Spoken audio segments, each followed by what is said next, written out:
Ooh, good morning. Good morning. Happy Monday, everyone. Happy Monday.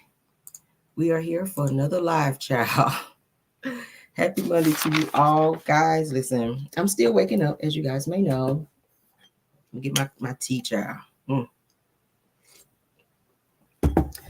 I got you guys got y'all coffee. I got my tea. Y'all know I don't really do coffee or coffee at all, really. Rather, But thank you all for being here. Hi, Gloria Williams. Good morning. Thank you all for joining. Yes, we got some great topics for you guys this morning. I had to get my tea, honey. I had to get my tea, and y'all already know I already had my thick cut bacon. That's my routine in the mornings. So I can't get my mornings started without that, honey. I had me some thick cut bacon. I ate me some grapes this morning for breakfast with some orange juice. Yes, so we are ready to go. Thank y'all for being here. Hopefully you guys had a chance to check out our live last night, because I did go live to do the review for Love and Marriage Huntsville, honey. And it was a great show. I had a good time.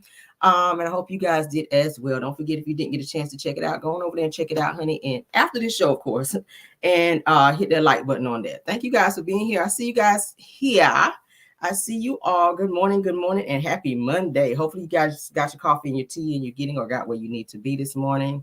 Yes, I see y'all coming in. Good morning, good morning, good morning. Let's see. Gloria Williams, Miss Sugar Mama, Living with Purpose, Siobhan Foster, Bridgetta Stewart, Aries Girl Podcast. She's a content creator. Purple Unicorn, another content creator. Hi. Mia J, thanks for being here, dear. Delilah T, Patricia Peaches Gordon, Erica Rogers, Javon Moore, Cheryl Williams, Carla Johnson, Terry Copeland, Barbara Jones. Hi. Hello, Sanji.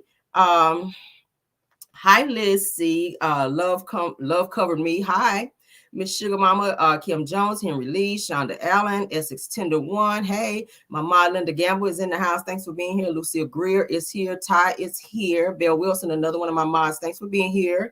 I think I said Siobhan Foster, but good morning again. Lori Eden, Brenda Grisham, Kelly S. Good morning. Jennifer Rogers. Good morning. Who else? Miss Sugar Mama, I think I said, hey, but good morning. I see you guys coming in and everybody in the bushes. Thanks for being here. I see you, Kelly. I see you. Denise Slade, good morning.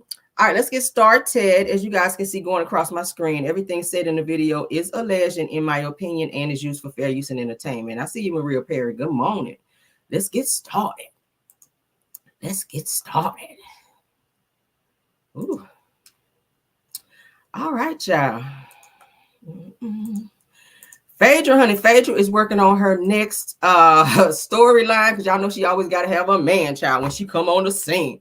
So Phaedra, honey, shout out to MTO on this me to take out. Phaedra, honey, from the Real Housewives of Atlanta is now dating an African millionaire. We knew something like this was coming with her coming back to Real Housewives of Atlanta because she needs a storyline. She tried to pull that mess when she was up over there on Married to Medicine, and the man that she had up over there, child, they won't check it for her over there. He won't check it for her because he didn't even want to be on the show. They were blocking his face out and everything. I was like, that's peculiar. If you've been dating him, why does he not want to be seen on camera? Could it be that he has another wife somewhere? I know the man don't want to go live with you, and he don't want you posting no pictures of him. 9 times out of 10, there's a bitch in waiting or a woman in waiting. Let's say woman. We don't want to be so graphic this morning because it's too early.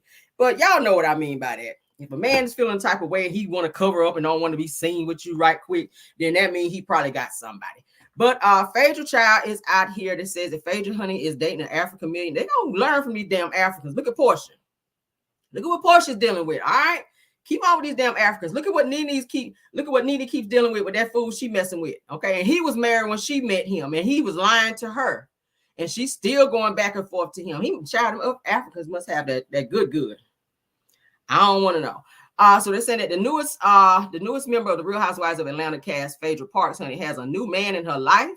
They says it is learned recently that she broke up with her doctor bae. That's the one from Married to Medicine, and she's now dating a new man. Now it says that they've confirmed that Phaedra has been spending time with the popular Atlanta businessman named Sheck Cohn. Now they says that Phaedra and Sheck made a cute couple, and it says that they attended a black tie event together. That's for the Married to Medicine event. This is what this picture is from. This is Charles Oakley over here. Who is this? I don't even know who this clown is, but that's the guy. This is the African guy. He looks kind of young. He looks a little bit younger than Phaedra too. But he got his hand kind of low over there on Phaedra's butt or whatnot. But that's them, child. Because people kept asking, who is this guy that Phaedra was over here with? Who is this guy? So it's given that he's some African dude, and I don't know how they be meeting all these damn African dudes, but this is who they say Phaedra is dating, child. Charles Oakley had some type of black tie event, and all of the cast members from Married to Medicine, they attended.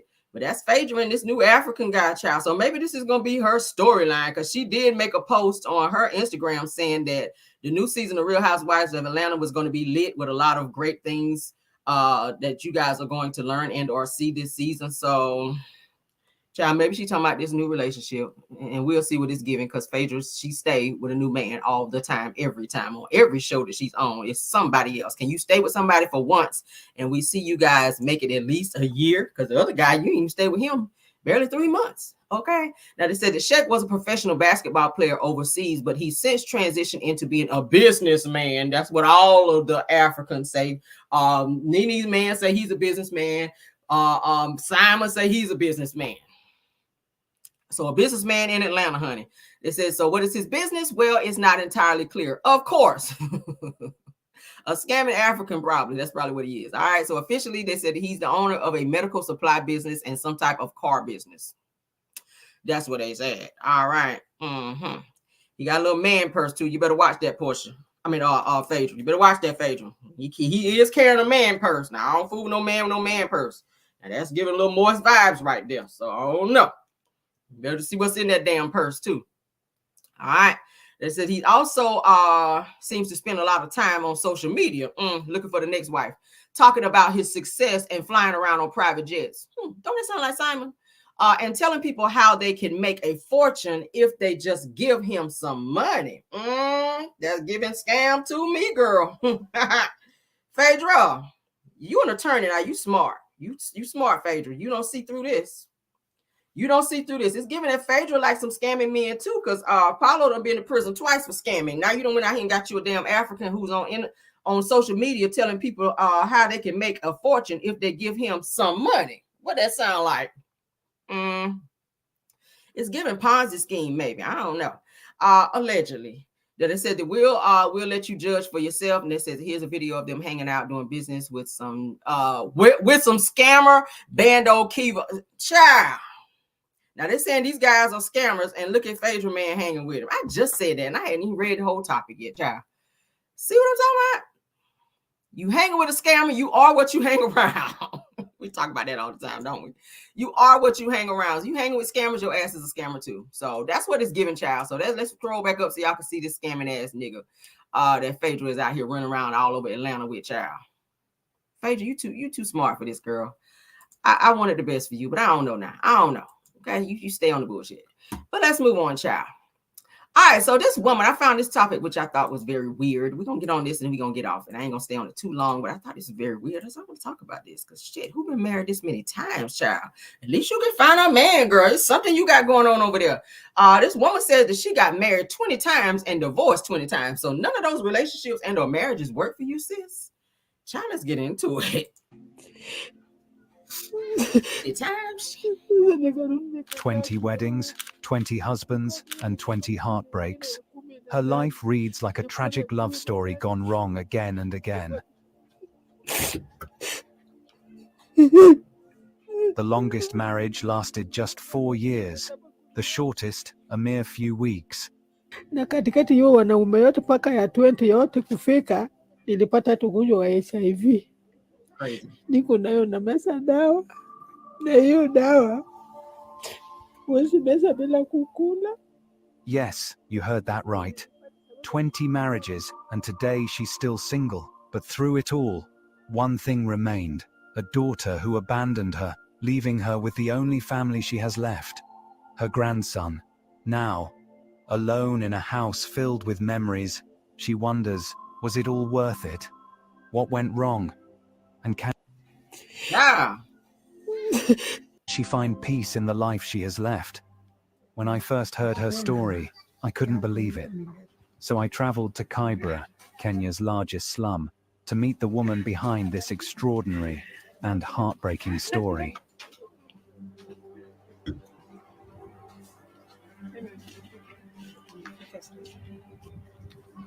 20 marriages and she ain't stayed with none of them. Damn. Jina yangu ni Veronica Ukore. My name is Veronica, and I was born in 1953. I attended school but dropped out early to pursue my interest in waving.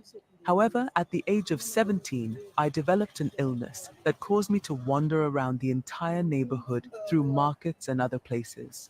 This illness was hereditary and often made me appear as if I were mentally unstable. Despite our best efforts, we were unable to find a cure for this condition.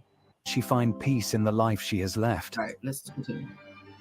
Like many people of her generation, her parents initiated her marriage. Little did she know that it would be the start of many unsuccessful marriages to come.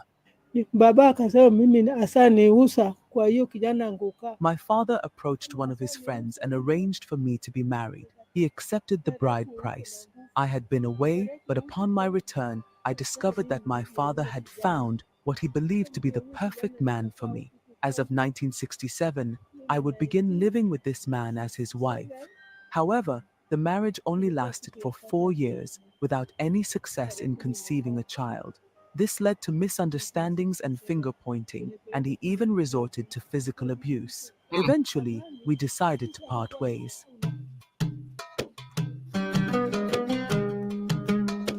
Like everything in our daily lives, giving up is never an option. What y'all think about that? 20 marriages. Y'all know in some of these countries, they do have with a family, they will, have like arranged marriages. I never agree with that because maybe I don't like this nigga you chose. Okay. Maybe I don't like him. I couldn't deal with no arranged marriage. And I get it. That's traditional in different countries and different cultures. I just could not do it, y'all. So she was away and came home and they were like, guess what? While you were gone, we found you a husband. She like, bitch, what? Which opened the door, they're saying, for her to have found more husbands after that. 19 more, apparently, after that. And she only stayed with that one for 4 years. And then she said the shortest time that she was married was 4 weeks. So maybe, because y'all know in some cultures, they marry because they want to conceive. They want the woman to have children. And a lot of them, they want you to have like lots of kids. So she is from Kenya. And maybe there is something that they're asking of women to like have kids. So maybe all these marriages didn't work because she was unable to conceive. And maybe she had that mental illness that she said that made her wander around town. I never heard of no shit like that. But I said that was kind of interesting. I wanted to talk about that for Car Chronicles because, baby, I ain't never heard of nobody married 20 times and you still single. That is weird to me. I don't know. After maybe the second time, I'll be like, I don't want to be married no more because that's giving too much.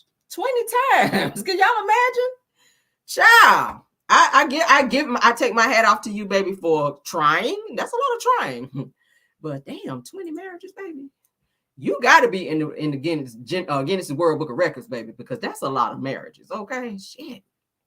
Go off, honey. Go off. All right, let's continue. As you guys know, Kimmy and Maurice celebrated their 6-year anniversary, and they wanted to do a flashback, child, when they got married. And I always say it, and I ain't trying to be rude when I say this. I feel like the only reason that Kimmy and Maurice got married was because it was a part of their storyline. I feel like this gave them a storyline. I feel like if they were gonna get married because they were together for years prior to them being on this show. I feel like they didn't have shit else to talk about. And I feel like they used this opportunity. And I feel like OWN might have threw in a few dollars or two. They might have paid for this wedding on this damn yacht. Let's go ahead and share. Because y'all remember their wedding was on a yacht.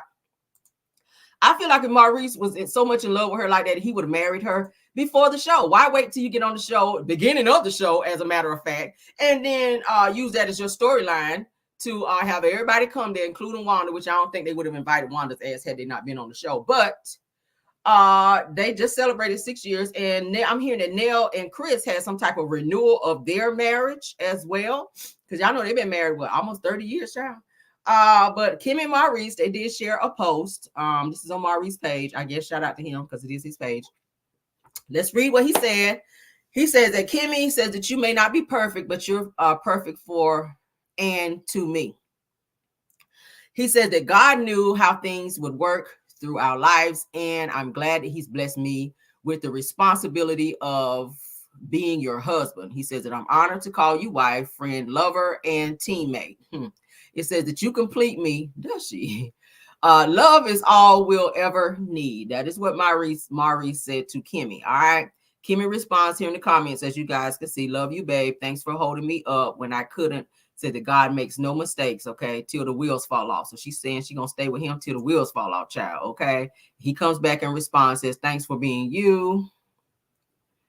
And yeah, so let's go ahead and play what he... All right, we're going to take the music out. Y'all remember this whole scene when they got married. I still feel like it was for a storyline. It was beautiful. It was beautiful on the yacht down in Miami. Y'all remember? That's Tisha's kids when they were smaller. There's Jalen.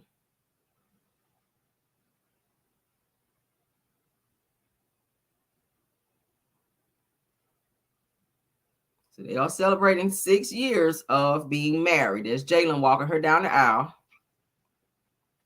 Is it me? Because my mind goes back to when Kimmy and Maurice got married. Jalen didn't look like he wanted Kimmy to marry Maurice. Just from the look on his face, he didn't look happy to give his mom away to Maurice. It just didn't look like that to me. And I ain't trying to be mean. It just did not look like Jalen wanted Kimmy to marry Maurice. He just didn't seem like, oh my God, mom, you found the one. Like, he just wasn't that. Or maybe that's just his personality.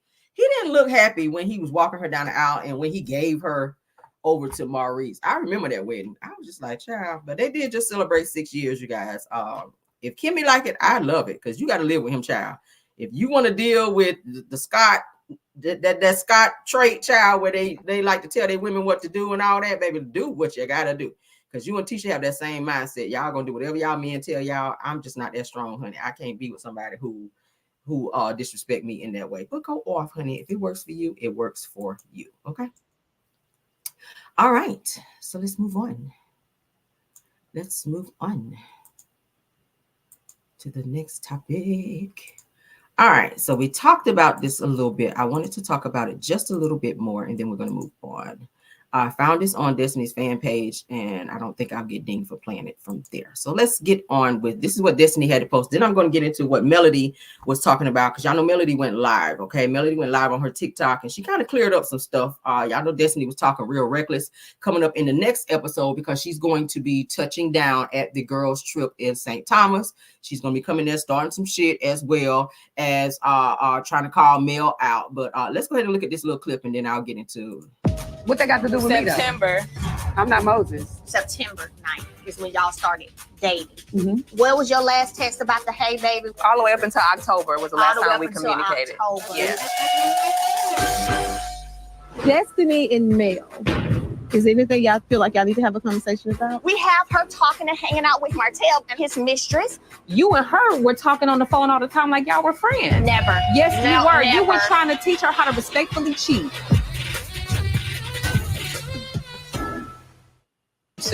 Y'all hear that? I don't ever believe that Melody was stooped that low. Now, I did go back and I looked at some clips from the interview with Tasha K and Ariane, but Ariane did say that Melody came to her house one time at 2:00 in the morning, and they talked for almost 2 hours. And Tasha K did ask Ariane, well, what were y'all talking about? And why was she over there at 2:00 in the morning? Ariane said they were talking about Martell. And she says that Mel told her that if Martell is ever with you, to call me. And if he's right there with you, then some type of code or something, Ariane said that Mel told her to give her to let her know that Martell was there. So y'all know that before the show came on, before Love and Marriage Huntsville even came on, they're saying that all of the cast already knew that there was this situation going on between Martell and Ariane and this whole cheating mess going on. So they already knew prior, but it was agreed that they would not talk about it on the show. Tisha was the first person to bring up the infidelity between Martell and Melody on the show in terms of when she spoke about the BMW situation, okay? Destiny knew about it. Everybody knew about it, but no one was talking about it because it was agreed that no one would talk about it. Now, do I believe that Melody had a conversation about respectful cheating? No. I feel like she was trying to let Ariane know, look, back off. Me and my husband are trying to work this situation out, and it would help if you would stop letting him come over to your house while we're trying to work it out. But Ariane, when Tasha K said, well, Do you think she was trying to talk you out of seeing Martell? Ariana said that Martell would steady call her. And then at one point he told her that, look, if I don't call you, then I'm just not calling you. Pretty much like, don't wait by the phone. So Ariana was just like one of those standing girls. When Martell wanted to see her and he wanted to come over there and climb on top of her and do whatever he wanted to do, then she made herself available. I ain't never gonna be that stupid. But Ariana, girl, and you still doing that shit because Martell still have not made any commitment towards you. All right, I do feel like Melody might have had a conversation to where she did tell Ariana to back off because she wanted to work, at some point in time, try to work things out with Martell. But when she saw that he was not going to stop cheating, then she made a decision, of course, to divorce him. So my question is for Destiny, why is it that you have so much to say about a marriage that you were not in, and you won't even talk about your marriage? You won't even tell the people why you and LeBerick weren't even in a great space in a very short time of your marriage, okay? Because you did lie on stage and say that y'all had an open marriage, in which it was verified that it was not. LeBerick was not cool with that. He never, ever wanted no open marriage. He wanted to be married to you. He wanted your situation and his situation to work out. But after a while, I guess he saw you was not going to be out here doing what you needed to do, and you was going to continue to be sleeping around and doing what you were doing. How do we know that? Because several paternity tests had to be done, and he divorced you 3 weeks after you had your son. Now, Melody Cherie, let's stop sharing here. Melody Cherie did go live on TikTok, okay? And she also, y'all know Melody has not been talking about the show at all. She ain't been sharing the show. She ain't been reviewing the show. But she did post on her Instagram. Let's go ahead and share it, okay? Let's blow it up. All right, as you guys can see, that's Melody Cherie from her stories. Let's let it catch up. All right, she says to catch me tonight on TikTok at 10 p.m. She says that I'm going to watch the show live, meaning Love Marriage Huntsville, and respond accordingly. She said, y'all can see here, Melody Cherie 11. She says, don't miss it. So there were some things that she, of course, was going to discuss and or clear up. And she did clear up one thing that I felt was very important. Okay. She says, now I'm gonna have on my PJs and be chilling. She says, so y'all do the same. Meet me there on the TikTok. Meet me there on the tick of the talk. Okay. All right. So what she did talk about, let's stop sharing and I'm gonna go back to that clip. All right. Okay. So let's pull that back up because I may have to play it again. Pardon me for clicking, y'all. I hope that's not irritating y'all too much. I'm just trying to get all my stuff put up. All right. So what Melody did clear up, you guys, because y'all remember when Destiny came out and said that she and Martell, she's been telling that on every single interview. Anytime somebody asks her about Martell, how long she's known Martell, her answer has always been that she knew Martell from like grade school, that they went to school together and da-da-da. Melody said that's not true. Melody said that is not true, that Destiny lied about when she met Martell, and that Destiny met Martell the same time that Melody did, which y'all know Mel and Martell met in college. Mel and Martell. So Destiny, you've not known Martell as long as you said that you knew Martell. So that's a lie. And of course, we all know that Martell and LB were very good friends as well. Their friendship is not the same. So it's giving that Martell may have crossed some boundaries. I'm gonna say allegedly with Destiny, which have caused LB to not fool with Martell at all. Because how do you go from being friends since college, from being tight like that? And it was well known on the show. Martell said, oh, yeah, that's my boy. I've known, LB for quite some time when Destiny and LB were on the show. So how do y'all go from that to not speaking at all? LB don't fool with Martell at all. At all. And I feel like could Martell have been one of the possible paternity test recipients? Could Martell have been? Because he's been kind of throwing little subliminals on the show. Oh, your son kind of looks like me, or Uncle Martell and stuff like that. And Destiny will kind of give him a look like, don't go there, or like, don't say too much because I don't want shit to be, misconstrued or people to start running with that narrative. But Martell kind of plays like that a lot. And I don't know a man who plays with another man's child like that. Can't no other man up and say that, oh yeah, Rail's son, that might be my, no, we don't fucking play like that. I know who the father of my child is. And bottom line, you don't play like that with another man's seed. You just don't do it. So the fact that Martell is just so open to do that, and he's done it multiple times, okay? You continue to play on this man top about his child after you already know there's always been question of who the child's father was, which is why he opted to get multiple paternity tests. But Destiny don't want to talk about that. But you got all these receipts in your phone, Destiny, and I said this last night. You have all the receipts on everybody else, but none on yourself. When it comes to you and people ask you about your marriage, about the situation with what was going on with you and your child and very close situations with you, you don't want to talk about it. You can't talk about it according to you. But you can talk about everybody else's stuff. Why you're lying so much about your relationship and or how long you've known Martell is very weird to me. And I said it before. If you were that tight with him, if you guys were that close of friends, and Melody now is saying that you met Martell the same time she met him. So why is it that she did not invite you to her wedding? Because y'all were friends back then, according to you and Mel. Am I going somewhere with this?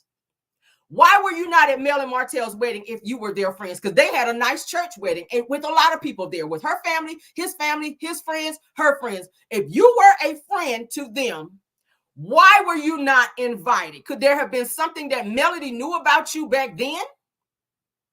Just like she found out about Melnica, the one with the upside down Gucci belt. Could there have been something that Melody found out? Because people were telling her then that Melnica may have had a situationship or two with Martell.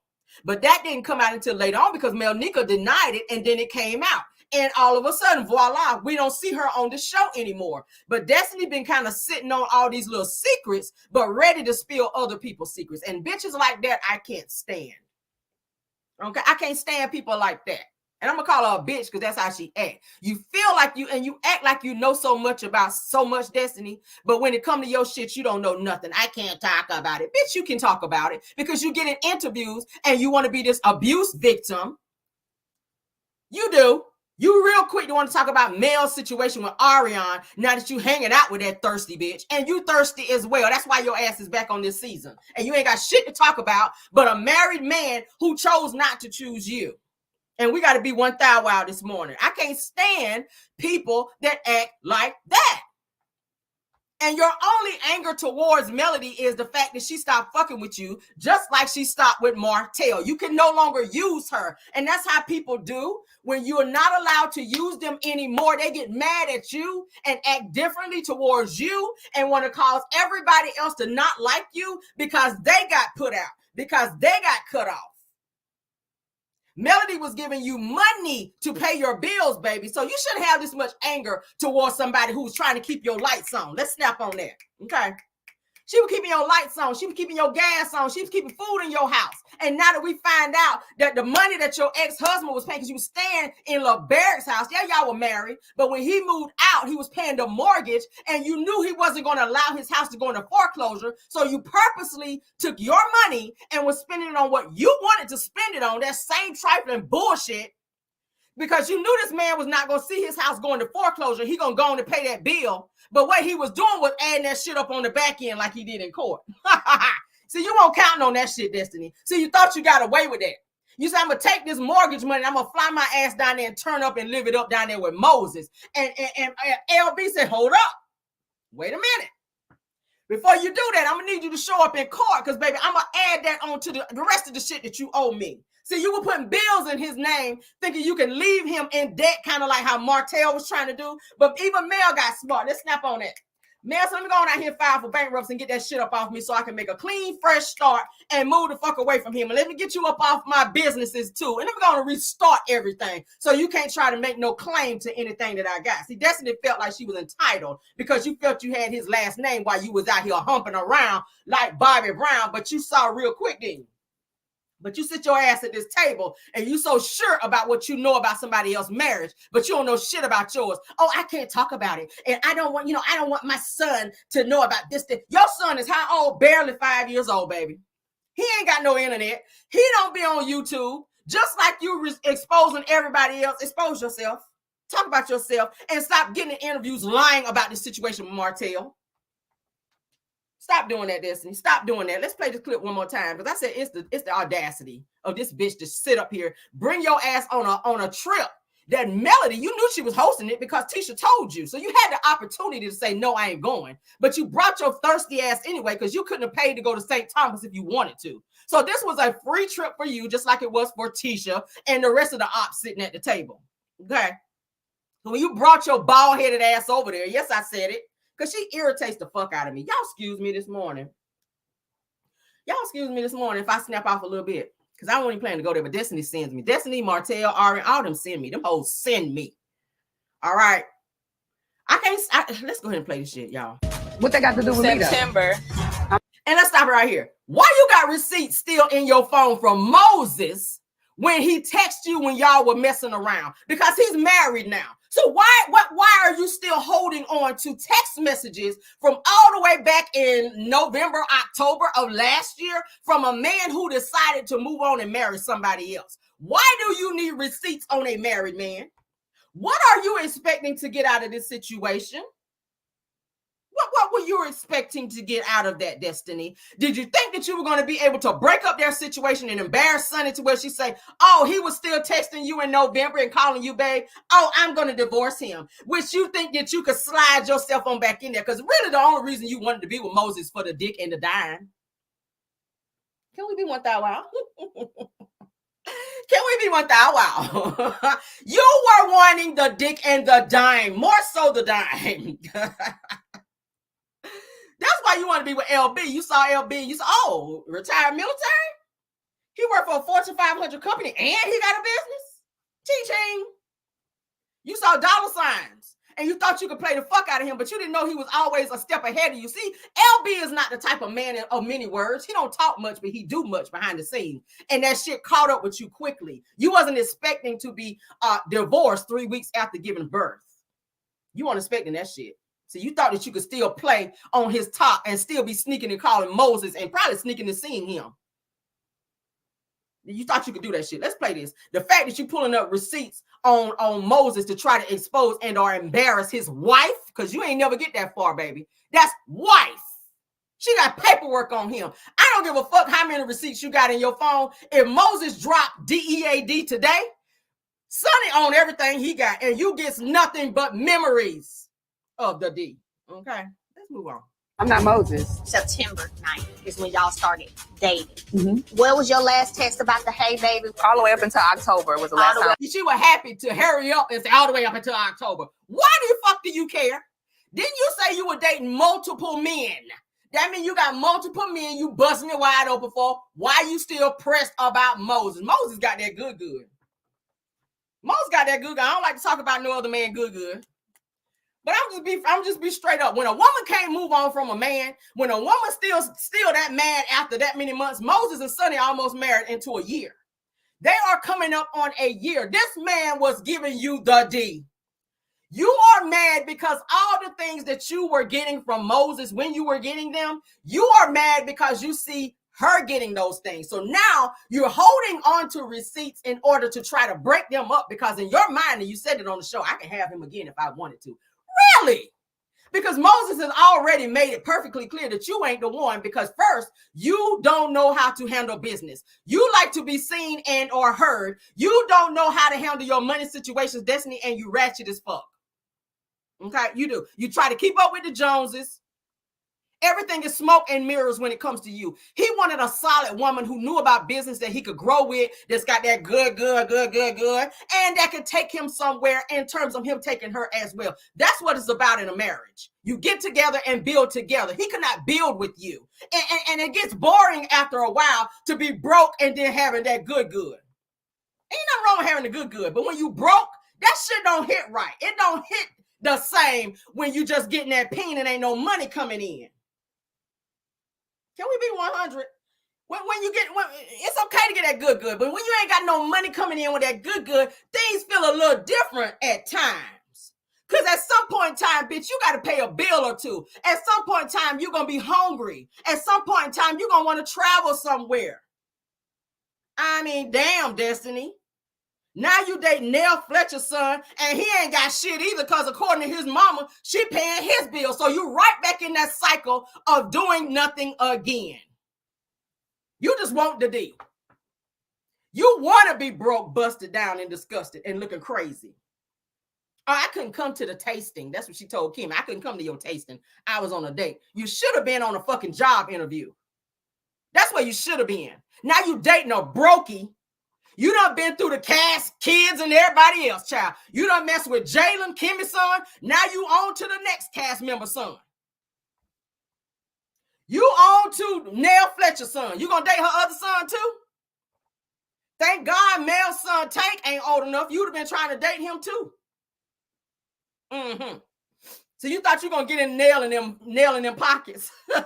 She said, oh, Nell got some money. I'm gonna date her son. Because I know when I get down and out, child, my life's about to be out. I ain't going up over there because she about to be my mother-in-law anyway. I'm gonna probably make her my mother-in-law. I'm going to get that dime up off her. But Nell is like, hold up. I don't even want to give my own kids no damn money. So I damn sure ain't about to pay your bills, Destiny. Okay? Yeah, no, bitch. Let's finish this. We communicated. Yeah. Destiny and Mel. Is there anything y'all feel like y'all need to have a conversation? Now, this bitch right here, let's talk about you. Because your mama decided to take her ass on social media yesterday, child, on YouTube, as she calls it, to try to go off on people checking her daughter. Bitch, you should have checked her. You ain't raised her right, okay? You ain't raised her right. She don't have no etiquette. She ain't got no cool. She can't talk right.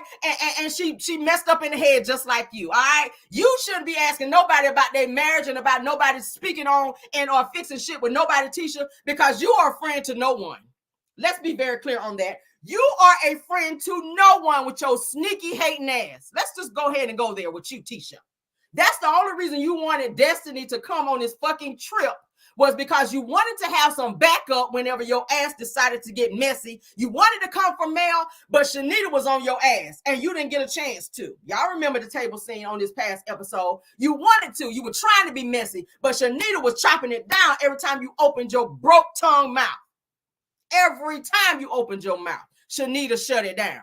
So now the Destiny is there, you feel a little flex in your system, and you think that you can come for Mel and use the opportunity to try to indirectly make Destiny and Mel make up, knowing that shit ain't gonna never happen, because Mel already told you previously at the table that she don't fuck with Destiny. So why you brought this situation up was for your own little gratification, so you can sit back and laugh at the bullshit that's going on, because you already knew you were gonna start the shit, Tisha. Let's go ahead and play this. Conversation about? We have her talking and hanging out with Martell and his mistress. You and her were talking on the phone all the time like y'all were friends. Never. Yes, No, you were. never. You were trying to teach her how to respectfully cheat. Nobody at the table believes that. Did you see the reaction? And this one here won't never open her mouth. That's Kimmy. This one here won't never open her mouth, okay? Kimmy, I thought you said that Mel was a good friend. I thought you just said, we've been friends. Ain't what you told Mel on the balcony when you were fussing about that damn room. We've been friends for so long. I just thought that things would have been different. Well, bitch, why would things be different when every time somebody get on one of your friends, you don't never speak up for them? That's not a good friend. If I see multiple people going in on my friend, I'm going to say something. I'm going to jump in and say, hold up. First of all, it's not cool to team up on one person. And second of all, I'm going to clear that shit up. I ain't going to let my friends sit there and just get blazed on while I'm just sitting there like I ain't even there. Kimmy, you're no one's friend. And it's like you got heat for everybody until it's time for you to have heat with everybody. You don't say shit because you don't want people digging in your shit, because you and Maurice quiet as kept. Y'all got some skeletons in your shit. So you're going to sit back and be quiet because you don't want nobody to pull out no receipts on your ass as well. Since your little husband already said he been on some fivesomes or two. So you don't want your shit to be out there. So you're going to be quiet, Kimmy. And maybe that's for the best. Maybe that's for the best. That's excuse. Destiny is so mad. Destiny, you so mad because you thought that because Mel divorced Martell, that she was gonna be in the same place that you were in, and because she got 4 kids and she was still able to level up and do better than you. See, you mad about that. That's why you got so much anger towards Mel, because like you said before, you tried to blast her before and said that house she's staying in, she renting. Bitch, in the house you were staying in, you were renting, and you not there no more. Melody's still in the house, and I'm here. She owns that house now because she was doing rent to own, and her vehicles she owned as well. And the one you were driving, the Mercedes that you were driving, you had to turn it back into the Mercedes dealership. So don't be mad at somebody else because they're able to level up and you can't find your way because you keep making the same fucked up decisions. Okay, keep hanging around the same bullshitters that you hang around, the brokies and the broke down people like Ariana and Martell, who ain't got shit, who ain't gonna be shit, who ain't going nowhere in life, who have no aspirations, no business sense, nothing, because you don't have it either. Again, you are what you hang around. Let's continue. I don't want to stay on them too long. What they got to do with September. me though? I'm not Moses. September 9th. September. Why are we going all the way back to September? Who the fuck cares? Destiny. You probably stay up all night reading them fucking messages that Moses sent you. For what? Girl, bye. Let's move on. She ain't about to have me here hollering no more. Let's move on, child. Nicki Minaj is being sued for $5 million by a fan. 652 in the building. Thank you. All right. Yes, honey. Nicki Minaj is being sued, honey, for $5 million by a stalker fan claiming that she humiliated him on IG Live and allegedly said that he was one sandwich short of a picnic. This is a stupid ass lawsuit, but let's get into it. All right. It says that a reported crazed fan is suing Nicki Minaj for $5 million. Says that he is claiming that she publicly humiliated him by referring to him as mentally unstable. It says that Tamir Peak claims to have been a diehard Minaj fan for 15 years, but apparently over a few years, things went south. It says that Tamir Peak filed a lawsuit in LA Superior Court, and according to TMZ, back in 2017, he claimed that Nicki accused him of being a paid mole while during her hate train era. It says that he is also alleging that Nicki invited him to her hotel to embarrass him on live in front of hundreds of thousands of viewers, or 100,000 viewers rather. Now, in the lawsuit, it says that Mr. Peak is also claiming that Nicki Minaj's husband, Kenneth Petty, battered him while at a Super Bowl party in 2020.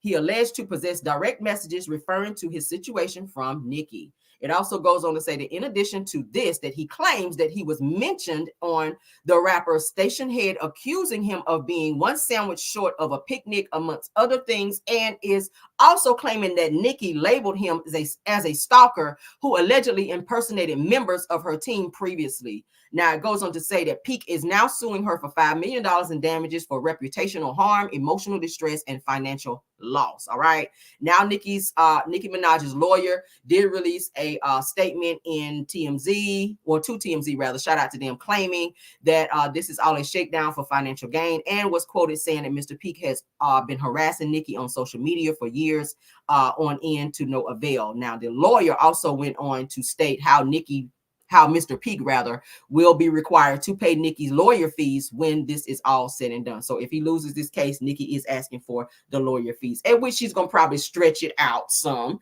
just to punish him a little bit. Y'all know how it goes. She know he ain't got the money, but just to stretch this case out because he's asking for $5 million, she's gonna stretch it out because y'all know that every time the lawyer have to show up in court, they got to be paid. So she know what she's doing. She's being petty, and so is he. So we'll see how this works out. If he gets to $5 million, probably not. But if he has his paperwork in order, he might try to get a little settlement up out of this. All right. So it's given that you did have some type of interaction to the point to where you invited a fan to your hotel room. I don't know about that, Nicki, but we'll see what it's given. All right. Moving on, though. Moving on, honey. Moving on. All right. So a Walmart employee says that he was fired, honey, after trying to stop a shoplifting suspect, which violated the company policies. Okay.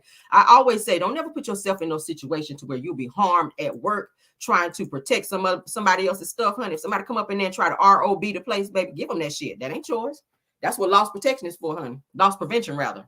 Let them figure that shit out on the back end. I'm not about to lose my life trying to be out here capping for some shit that don't belong to me. I mean, you want to walk out the door with the vacuum cleaner or the TV, bitch, go right ahead. I ain't about to stop you because I don't know what you got on you. You can have a pow or be trying to stop somebody. And I got to say it that way for YouTube purposes, okay? Hell no. Hey, take that shit and go, baby. All right, let's get into what he had to say. Store employee says he tried to stop a shoplifter and ended up being stabbed. But that was just the start of his problems, as he found out after that he was being fired. Fox 31's Greg Nieto speaking with him tonight. He joins us live with his story. Greg. Yeah, Erica, the former employee says that he was actually supported wholeheartedly by his teammates, his coworkers, and his bosses there inside this grocery store after the incident happened. But now it appears policy matters. We were known as Starsky and Hutch and one of the other fellow employees in there. Former Walmart front-end associate John Zaleski says for 10 months and 1 day, he and a workmate were known for their ability to spot shoplifters, much like the fictitious TV cops from the 70s. And some of the excuses were just amazing. But it was back on the 11th of this month. The 68-year-old says he went a step further after spotting a woman allegedly shoplifting.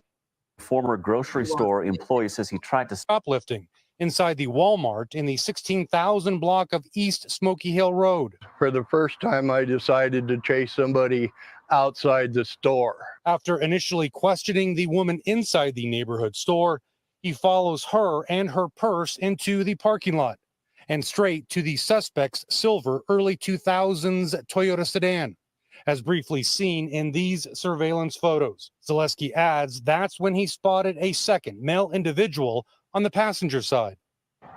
Zaleski says when he got to that vehicle, he claims he saw the suspected stolen bag of goods, reached in to grab the bag. There happened to be a male suspect in the passenger seat, and Zaleski claims that male suspect stabbed him in the forearm. He tried to stab me a second time, but didn't get it, and she hit the gas and took off. Shortly thereafter, says Zaleski, he was notified that he was being let go. This was a corporate decision. Shoplifting inside the Walmart in the 16,000. Guess that, I violated the company policies by going outside after him. 10 days later, John Zaleski doesn't regret one step of it. I was born in an era that you just don't do what these people are doing. And I guess, chasing her out of the store, I'd had enough. Guess that, Bottom line, sir, you could have lost your life behind this. You didn't know what these people had in their car. Suppose they would have had a pow. And as soon as you opened their door, because then that's a violation right there. Regardless if they stole something out of Walmart, that's not your stuff. Your job, I don't know what your job was in Walmart, but again, that's what they have loss prevention for. Call the police. If there's security or something at Walmart, because y'all know at Walmart, they have that little room where they take people to when they do find that they stole something until the police gets there. Knock on that door and say, hey, we got a situation where somebody's stealing some shit out of Walmart, and let them deal with it. You don't, because you old, baby. I mean, I don't know if you know karate or something. I don't know, but you damn sure knew crazy when you took your ass out there to that car, honey, and then got stabbed in the forearm. And maybe he was going to try to sue Walmart for his injuries. That's probably why they let his ass go. So he ain't telling all the story. You probably took your ass out there trying to take whatever they was trying to steal and then try to double back and say, well, I'm suing Walmart since it was done on their property. You don't do that. Don't be going for people when they're stealing like that, especially going to their car.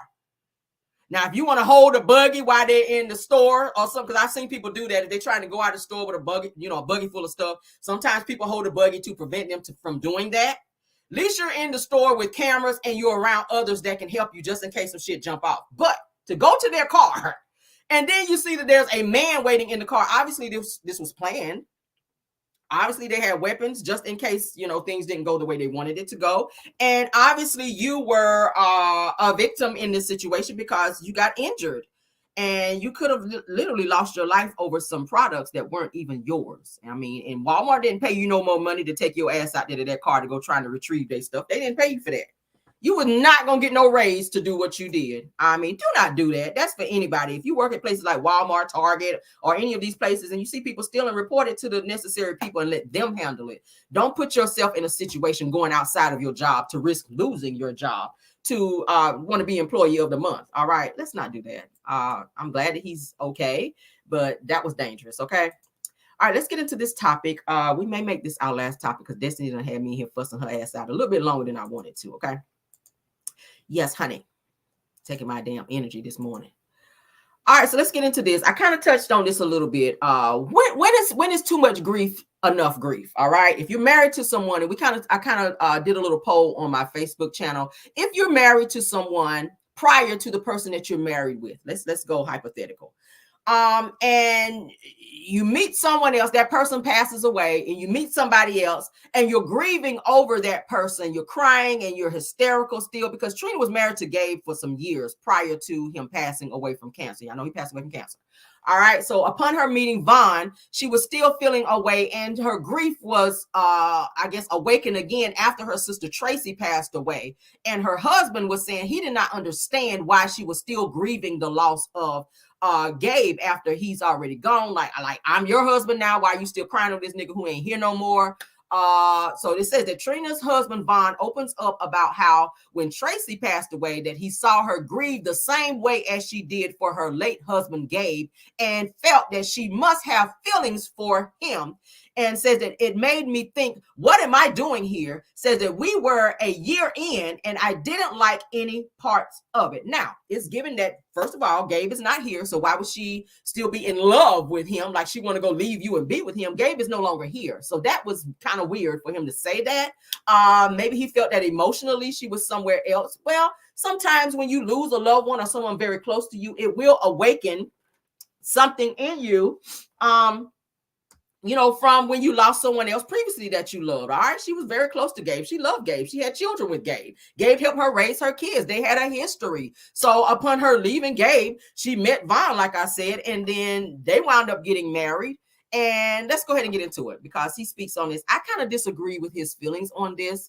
I feel like you should have been more supportive as her husband to say, hey, you're going through this. Let me be supportive of you. Talk to me. Let's get through this together. You know, be her peace, as they say.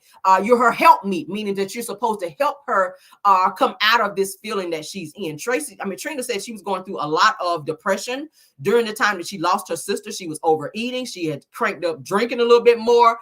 And it probably awakened when she lost Gabe as well. So I feel like instead of you flipping it and saying, oh, you're still in love with your ex-husband, that maybe you should have been a little more emotionally supportive in this situation as her husband. But let's play this. No, you said that you felt that I punished you. Yes. And then I said that Vaughn didn't realize that I loved him for real, and I loved him. I'm sorry, because how do you feel about and No, you said that you felt that I punished you. Yes. And then I said that Vaughn didn't realize that I loved him for real, and I loved him, and I chose him. You're putting words in my mouth. No, I'm saying what I'm recapping. So now with that recap, what do you have to say? Yeah, okay, first off, what you said was really jumbled. But what was said on the episode is that she felt like she was punished for grieving. And that was absolutely true. Yeah, I was angry because, and since we're having this conversation, and here's the thing, this wasn't my idea. She asked me if we would talk about this tonight. I did. And anybody that knows me knows that I don't bite my tongue because I don't really care what people think of me. So I'm just going to say it. If you want my honest opinion, yes, I don't see a lot of difference between the way you grieved for Tracy and Gabe. It looked the same to me. There was a little more heat behind Tracy, of course, because it's your sister.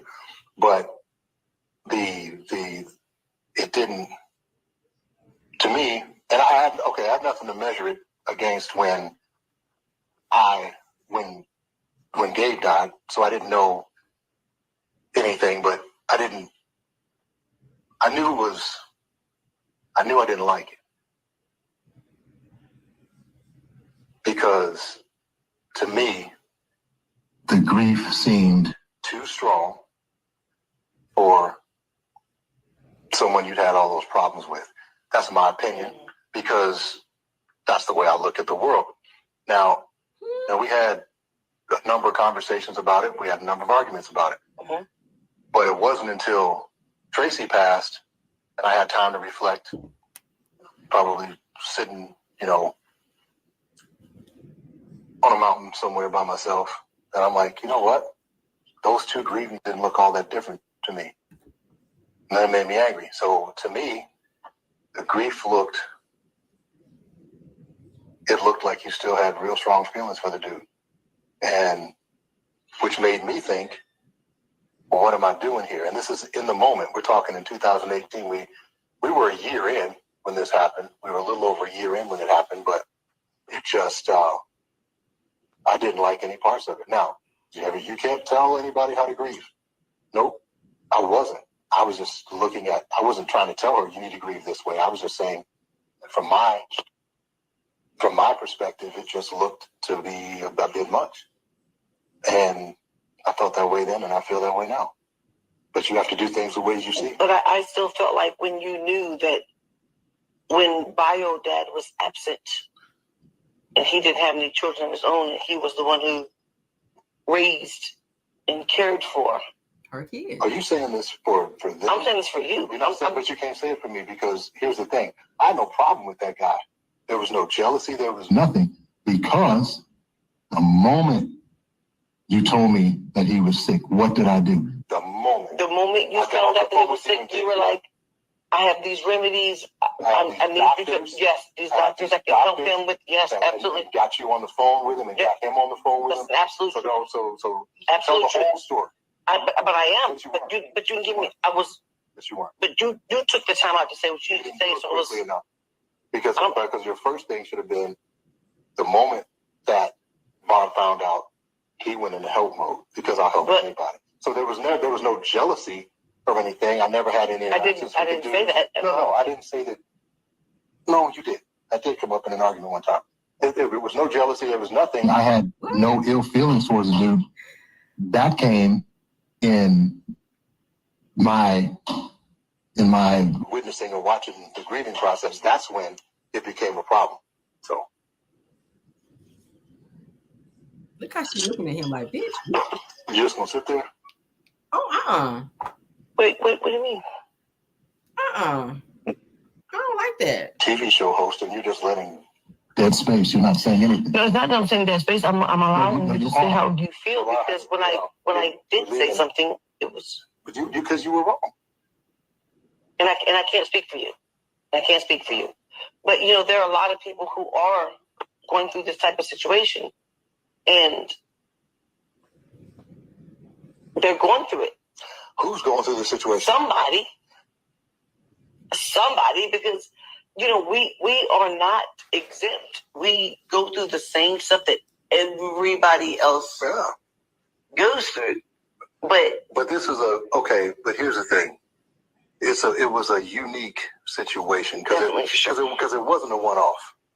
It wasn't a one-off. I've never met anybody who was best friends with their ex.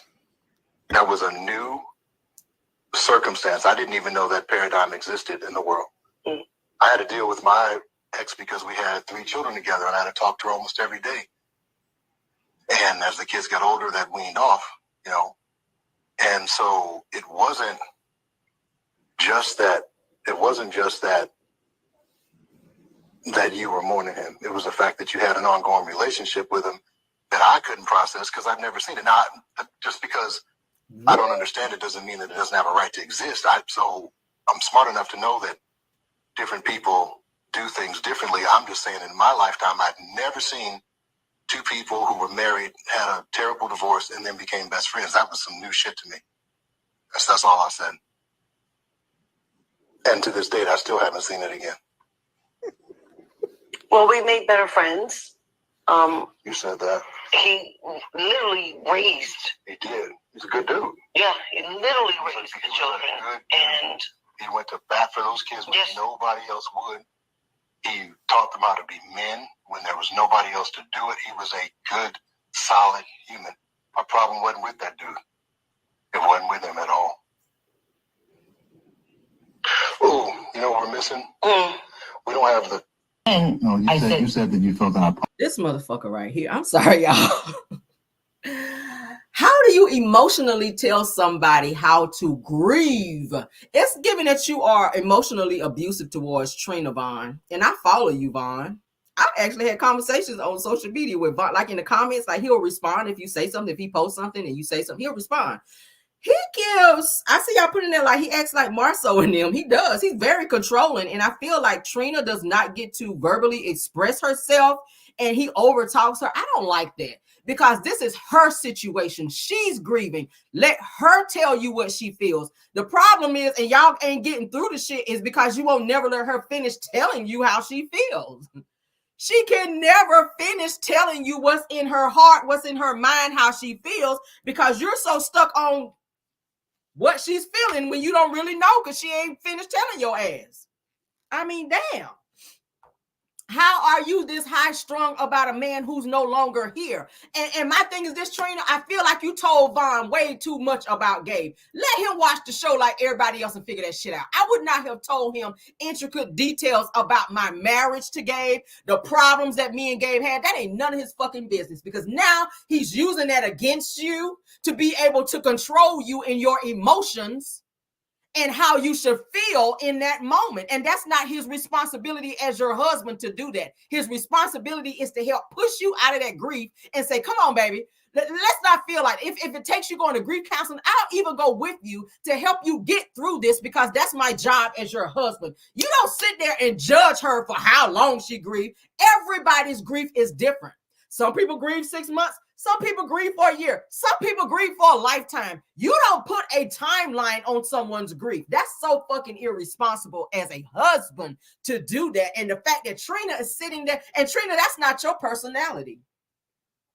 This man has changed you in the short amount of space that you've been with him, because it gives that he's controlling and you don't want to argue with him and you don't want to push him to the point of saying, I'm out of here, I'm divorcing you. You don't want to be alone and by yourself. So you put up with his bullshit and you sit there on mute and try to be cute while he disrespects the fuck out of you publicly, because this is publicly. You guys are live. You guys are live. So if he's doing this on camera, I don't even want to see what he does off camera when it's just you and him and y'all have a disagreement, because he did slip up and say that was when we had an argument about that. So you sound like, and you guys are going to argue in a marriage. You are. There's no perfect marriage. An argument sometimes is good because you say some shit that really needs to be said any fucking way. All right. And you just do. When you push a person and you piss them off and you're arguing, sometimes what you really wanted to say to that person that you've been holding back and not saying, sometimes that will fly out, and that's good sometimes. So you can get over that and talk through that. But bottom line is, this situation right here, I see this going in a very negative space. This girl just lost her sister. She had death back to back. She lost her. She got a divorce. Okay. A divorce is a loss sometimes. A divorce can be like a death sometimes. Am I right? Anybody in the chat been divorced before? If you've been divorced, sometimes it can feel like a death, especially if it's been a long time. Okay. Then from her divorcing Gabe, she found out he was sick. So she was trying to deal with that, because this is someone that she spent an exceptional amount of time with. And he also helped raise her children. No, they weren't biologically his, but Gabe was there and helped Trina raise her kids from when they were small. He's been in her life for quite a while. So she has that respect and adoration for him, and she still cared about him. Would you want her to hate him because she was with you? That's some controlling bullshit. That's some controlling bullshit. You cannot expect her to hate Gabe and not feel any type of way because he's gone. Yes, it's going to be a trigger after Tracy passes away, because Tracy passed away from the same thing that Gabe passed away. That Gabe passed away from. Gabe passed away from cancer. So did Tracy. So it was kind of like a double grief to her again. And instead of you embracing her, I didn't see you reach over one time and grab your wife and hug her and say, you know what? We're going to get through this. Your body language showed you didn't give a fuck, Vaughn, with your arrogant ass. He's so arrogant. I don't like what I just saw right here. I don't like what I just saw right here with him. You gave a lot of arrogance. You gave a lot of arrogance. And you're going to make people not like your ass from that. Trina, I need you to wake up, baby. Because you got a lot of mouth. You be on this. I need you to be on that with Vaughn and let his ass know, baby. When I finish grieving, I'll let you know. And if I don't get back to you, bitch, move on with your life, because you're not going to control me and my emotions and tell me when to talk, walk, speak, grieve, or any fucking thing else. Talking about when he was married, obviously, me and my ex-wife, we had a relationship of some sort. But as our kids get older, that faded. That was your choice in how you chose to deal with your situation. That does not mean that Trina has to adopt that same pattern of behavior because you feel insecure over somebody who ain't even alive no more. You competing with a deceased man. Vaughn. Let me say your name like that. You are competing emotionally with a deceased individual. Gabe ain't even here no more. Ain't shit she can do with Gabe but go to the gravesite and probably stand there and cry and talk to him at the gravesite. That's it. He can't take her on no date. He can't blow her back out. He can't call her on the phone. He can't do none of that shit. And what you so worried for? This is so stupid. See, when you marry a man boy, women, this is the type of bullshit that you get. And I always say you got to start out the way you can hold out. If you start allowing things to slip through the cracks when you see it, when you peep it, you got to check that type of stuff. Otherwise, it's like a flower. It will grow and it will be a negative impact in your marriage. You got to address things when it pop up. See, this ain't the first time that Trina seen this in Von. You didn't address it because Von has a very strong presence about him to where he's able to, like Marceau does, Tisha, overtalk you and make you feel like what you feel and what you think is not important in that moment. So you let the shit go for now and you don't revisit it back until there's another similar situation. And the next thing you know, you blowing up and you don't know why because you didn't fix what was over here first. Stop allowing people to make you not talk about shit that you want to talk about right now. You got to get that off of you. Stress will take you out of here. Grief and stress, those two can take you out of here. Have you ever heard of people grieving themselves to death? Literally. Grieving themselves to death. This girl blew up. You can look at her and tell she was going through something. Trina used to be a little something. Trina's weight ballooned up to where she is like very heavy. And if you're her husband and you know your wife like that, you can see the signs of something that's bothering her. If you see she's drinking more, she's eating more, there's something going on. So as her husband, you grab her by the hand and say, let's go get you some help. Because the direction that you go, I want you to be around for a long time so that we can grow old together. We can't do that if you're grieving and you're stressed out and you're using food as a means to cope with whatever it is that you're dealing with. You see the signs, Von, but you don't give a fuck because you're so focused on the fact that she's also grieving Gabe. You don't care about her grieving. Now, you don't mind her grieving Tracy. Because like he just said, that's your sister. I don't mind that. I don't mind that. But when it comes to Gabe, so you're withholding your emotional support from your wife because she vocalized that this was a trigger in how she felt when Gabe passed away. Just you heard Gabe and you clocked out. You heard Gabe and you clocked out from being emotionally supportive to your wife. And Trina, if you don't check that, baby, sooner or later, you will be back in divorce court again with husband number 2 where you're getting divorced. Communication is key. We talk about it all the time on my channel. If you're not communicating, things will not get resolved. How do you know how I'm feeling if you don't ask me? How do I know how you're feeling and how you feel about how I'm feeling if we don't communicate?